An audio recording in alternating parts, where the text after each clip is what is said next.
This is the Tring Astronomy Center. It's the showroom. And as you can see, there's a range of the telescopes, different sizes, and with these kind of mounts that I really like them. They look less, they're ultra-azimuth of course, but they're less cumbersome than those big ones, which is difficult to handle in the dark. And especially I like this one, Freedom Find, the Skywatcher.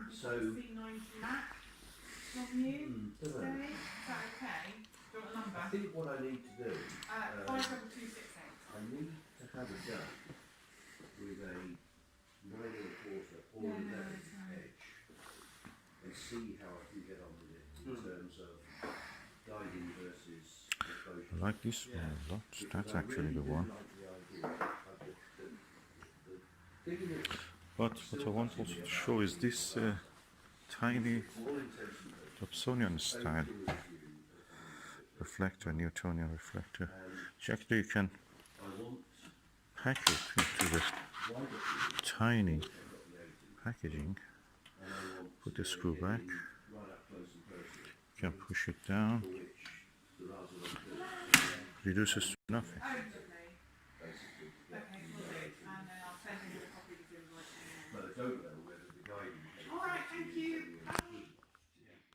Now this Skywatcher tiny reflector actually can fit on this. There's a dovetail bracket and it can fit on this. And I tried it, it's quite sturdy. Of course this is on the lowest point now, but that yet it is sturdy. Doesn't show much. This is a Skywatcher Skymax 150mm Maksutov telescope. It's around 7 kg with diagonal eyepiece and finder. This finder I've added on my own, and it's a right angle finder, so easy to look at. But the problem with this telescope, and everywhere I have seen, is that they say that it needs a very robust, heavier mount like EQ5 or above.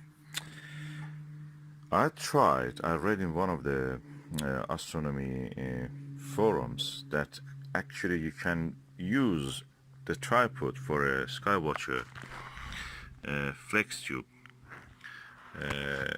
Dobsonian mount. I'll show you the telescope itself, the box of it, you will remember. That's the telescope I'm referring to, and for the International Year of Astronomy 2009, a special edition. This Dobsonian mount here that you can see at the center is the one I'm using. I must say it looks quite impressive on this mount, and the only worry is that will it actually take a long time to dampen the vibrations that happen when you touch the telescope or a mount, or can it do it quick enough in under 4 seconds, sorry. Okay, as you can see, I can turn the mount, I can move the tube up and down. It's quite a heavy beast. It's beautiful, and yeah, I may have found a solution for this, the mount of this telescope. The thing is that when you have a telescope, a heavy weight, anything, at a height, that introduces vibration naturally. So if you get it lower, the vibration will be reduced. The height of it is less. So let's hope that this will work. Okay, this is the eyepiece that came with this telescope. It's lightweight, but it's 2-inch. So the good thing about this also is that this is 2-inch, the barrel and the diagonal. So let me install it and see how it is. The eyepiece is lightweight. This one is lightweight. I have heavier than that, with half a kilo or more. So it's better to use a lightweight one just to see how it is. Okay, I've now installed the eyepiece, and of course I have to remove the lens cap, the front cap, can take a look here. The telescope is not balanced at this stage, so I'm going now to move it along so to make it a little bit balanced. Okay, the eyepiece added some weight to it, so I had to balance it. I moved it slightly toward this direction, so the weight in this direction will be equal to the weight this direction. That's the fulcrum, the center of the gravity, you can call it also. And hopefully that will stay, so I can move it up and down, and to the left and right. So let me target something.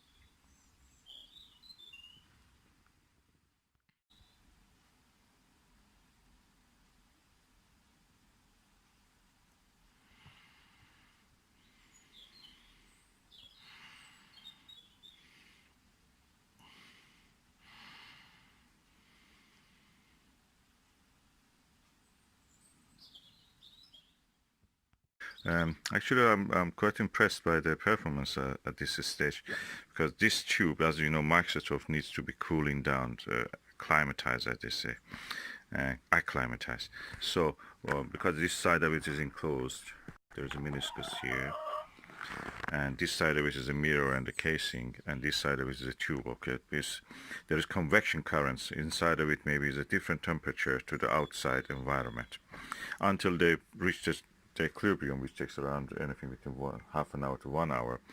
They will have some convection currents inside it. So what will happen is that you will see some turbulence, and it's a telescope, large telescope. Air turbulence will be magnified in whatever it is. So you have to let it cool down. But for the short period of time that I was able to actually video this, I was impressed. The vibrations you saw is not because of the vibration in the telescope's currents. Well, my hand shaking, moving, because this is a very not very wide angle lens, as you can see. The eye pupil is quite small, and so I'm impressed. What I'm impressed more than anything else is the focuser in this telescope, how good it is, how smooth it is to turn it. So nice feeling in this. This looks almost like that 48-inch Palomar Maksutov that they have there. They're using it. It's really quite respectful scientific instrument. And okay, I will invest eventually probably in one good mount for this, but at the moment that's perfect. That works with this ultrazimuth mount. And as a tabletop telescope, you cannot probably use it all the time inside the house, because you will never reach the, you waste your energy, of course, you can see that. But for the short distance that I'm looking at that hedge, it actually was giving me a good view. And of course, if there isn't a moon or anything outside, I can watch with this. So far, so good. Solution for a big problem found. A cheap Dobsonian mount will do the job.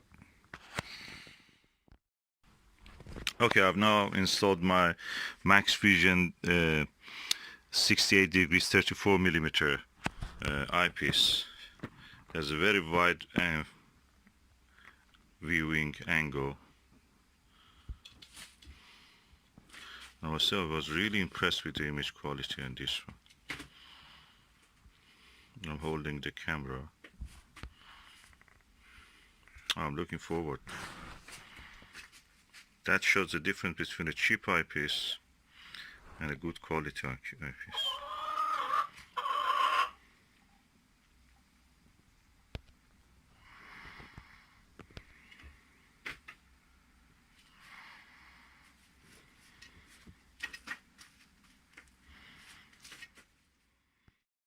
So I think I will use the Max Vision with this. It goes better, it gives a better result. Looks heavier, adds at least half a kilo to the weight. But what the heck, that's a good telescope, needs good eyepiece. The telescope is as good as its eyepiece, and mount, and optical, and collimation, and everything else. It's a mad hobby. Okay, I've now put the telescope in the rest position. As you can see, the ball bearing here is really holding well so far, hopefully. And just ending this video with the comparison between the 2-inch eyepiece 28mm that came with the telescope and the Max Vision eyepiece.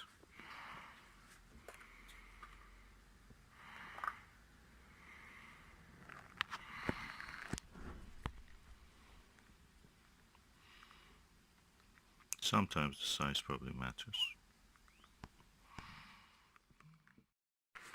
And as an extra measure, I lowered the tube so it will not touch but just be close enough to the bottom of the base of the Dobsonian mount.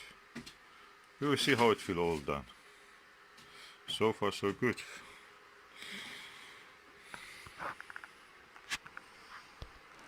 It's a big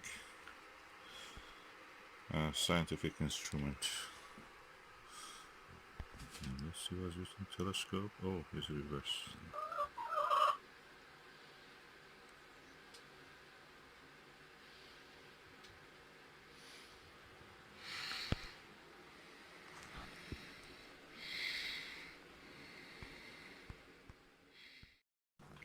The important part of this Dobsonian mount is this ball bearing here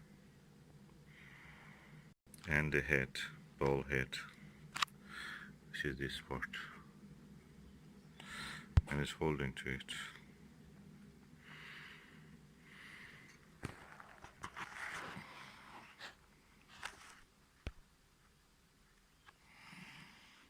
This has the capacity for 10 kilograms, I've read, so we must be able to hold this. 7 kilogram with the eyepiece, 7.5 kilogram. The telescope itself is around 5.5 or 6 kilograms. With the addition of the eyepiece and the diagonal and the finder, it increases to 7.5.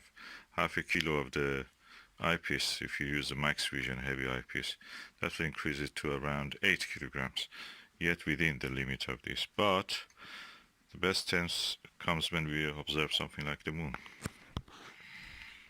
But this is the biggest telescope you can have probably on the Dobsonian mount on the tabletop.